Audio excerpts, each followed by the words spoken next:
আপনার কথাগুলা মানে কোন সাহাবী?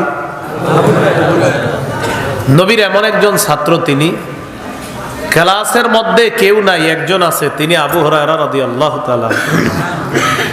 ইসলাম গ্রহণ করার পর রাসূলুল্লাহ সাল্লাল্লাহু আলাইহি সাল্লামকে মাত্র 3 বছর পাইছে ইসলাম গ্রহণ করার পর। এই 3 বছর নবীর ক্লাসে এত পরিমাণ বেশি উপস্থিতি, তার হাদিসের কিতাব খুলবেন আর এই নামটা পাবেন না, এমন হবে না। বুখারী থেকে যত হাদিস আছে কিতাব খুলবেন তো আবু হুরায়রা থেকে বর্ণনা আপনি পাবেন।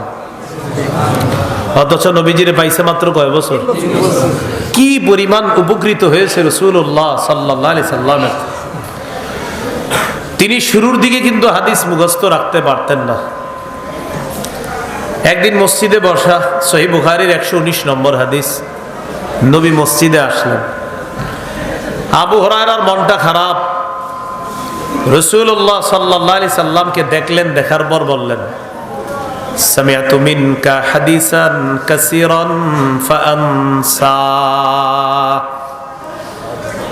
ইয়া রাসূলুল্লাহ, আমি আপনার কাছ থেকে অনেক হাদিস শুনি, কিন্তু হাদিসগুলো আমি ভুলে যাই। রাসূলুল্লাহ সাল্লাল্লাহু আলাইহি সাল্লাম বললেন, আপনার রুমালটা একটু দেওয়া যাবে? কষ্ট নিয়ে না, এখনই দিয়ে দিচ্ছি। হ্যাঁ, নবীজি বললেন, উবসুত রিদাআক, তুমি তোমার চাদরটা বিছাও। আবু হুরায়রা রাদিয়াল্লাহু তাআলা আনহু বলেন, ফাবাসাততু, আমি আমার চাদর বিছাইলাম। বিছানোর পর ফাগরাফা বিয়াদাইহি, নবীজি এইভাবে দুই হাতে চাদরে কি জানি এইভাবে ঢালার মতো ঢাললেন, কিন্তু হাতে কিছু নাই, চাদরেও কিছু দেখা যাচ্ছে না, বাকি এরকম করছে। নবীজি বললেন, চাদরটা এবার পেঁচাও, বটো। তো চাদর এইভাবে পেঁচাইছে। পেঁচানোর পর নবীজি বললেন, জুম্মু, এবার এটা তুমি নিজের সাথে মিলাও। আবু হুরায়রা বলেন, ফাযামামতুহু ইলা সাদরি ফামা নাসিতু শাইআন বা'দা। চাদরটা আমি আমার বুকের সাথে মিলাইলাম। মিলানোর পর থেকে আমি যা শুনি আমার জীবনে আর কখনো আমি ভুলি না। জাযাকাল্লাহ। আবু হুরায়রা রাদিয়াল্লাহু তাআলা আনহু বলেন, রাসূলুল্লাহ সাল্লাল্লাহু আলাইহি সাল্লাম যখন বললেন, কে আছো আমার কথা গ্রহণ করবা, নিজে আমল করবা, অন্যকে শিখাইয়া দিবা, তারাও যেন আমল করে। فقال আবু হুরায়রা রাদিয়াল্লাহু তাআলা আন ফাকুলতু আনা ইয়া রাসূলুল্লাহ। আবু হুরায়রা বললেন, হুজুর, আমি আছি, আপনার কথা গ্রহণ করব, নিজে আমল করব, অন্যকে শিখাইয়া দিব, তারাও যেন আমল করতে পারে। ফাআখাযা বিয়াদি, নবী আমার হাত ধরলেন। ধরার পর আদ্দা খামসা, গুনে গুনে 5টা জিনিস শিখাইয়া দিলেন। 1 নম্বর, ইত্তাকিল মাহারিমা তাকুন আবাদান নাস। হারাম কথা, হারাম কাজ, হারাম খাদ্য, হারাম শোনা, হারাম বলা, হারামের কোন সংস্রব থেকে তুমি বাঁচো, পৃথিবীর সব মানুষের মাঝে শ্রেষ্ঠ আবেদ, আল্লাহর ওলি হয়ে যাবা। বলেন, হারাম করব না, হারাম বলবো না, হারাম খাবো না, হারাম পরিধান করব না, হারাম শুনবো না।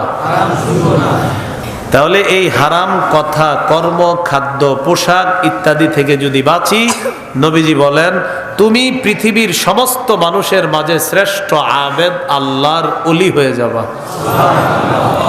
2 নম্বর, ওয়ারদা বিমা কাসামাল্লাহু লাকা তাকুন আগনান নাস। আল্লাহ তোমাকে যা বন্টন করে দেন এতে তুমি সন্তুষ্ট হয়ে যাও, পৃথিবীর মধ্যে তুমি সবচাইতে স্বনির্ভর বান্দা হয়ে যাইবা। একজনে আপনি প্রশ্ন করেন, ভাই আপনার ব্যবসায় লাভ হয়েছে আজকে? কয় 2000, আলহামদুলিল্লাহ। পরের দিন জিজ্ঞাসা করছেন, আজকে লাভ হয়েছে? কয় 200, আলহামদুলিল্লাহ। পরের দিন জিজ্ঞাসা করছেন, আজকে? কয় 20 টাকা, আলহামদুলিল্লাহ। পরের দিন কয় সমান সমান, আলহামদুলিল্লাহ। পরের দিন কয় হুজুর একটু লস খেয়ে গেছি, আলহামদুলিল্লাহ। পরের দিন কয় 20,000, আলহামদুলিল্লাহ।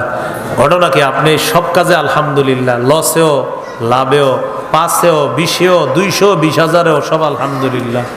তিনি বলেন, আমি প্রতিদিন চেষ্টা করি, চেষ্টার ফলাফল কখনো 20, কখনো 5000, কখনো 2000, কখনো 200, কখনো সমান সমান, তো কখনো লস।